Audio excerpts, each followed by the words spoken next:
আসসালামু আলাইকুম dear students, তোমাদেরকে আজকে আলোর প্রতিফলন চ্যাপ্টার থেকে কুমিল্লা বোর্ড 24 সালে আসা একটি কোশ্চেন নিয়ে আলোচনা করব।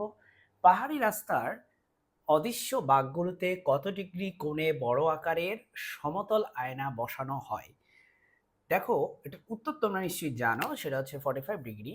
বিষয়টা হচ্ছে পাহাড়ি রাস্তায় ধরো ধরো এই জায়গায় একটা পাহাড় আছে, হ্যাঁ, এখানে একটা পাহাড় আছে। সো আমি একটা পাহাড় আঁকি নাকি, লেটস সে এটা একটা পাহাড়। সো এই পাহাড়ের পাশ দিয়ে একটা রাস্তা যাচ্ছে, এদিক দিয়ে একটা রাস্তা গেছে। সো এই রাস্তা দিয়ে বেঁকে বেঁকে এদিক দিয়ে তুমি আসবা। সো এখানে পুরো এত শার্প একটা টার্ন থাকার কারণে এই জায়গায় একটা আয়না বসানো হয়। আয়না তো চিনো, এরকম করে একটা আয়না বসানো হবে এবং এই আয়নাটা 45 ডিগ্রি কোণে বসানো হবে, এমনভাবে বসানো হবে যেন এই পাশের যে গাড়ি যেটা আসবে সেটা যেন এখান থেকে এইদিকে কোনো গাড়ি আছে কিনা দেখতে পারে, আবার এ পাশে যে চালক সে যেন এখান থেকে তাকালে এদিকে দেখতে পারে কোনো গাড়ি আছে কিনা।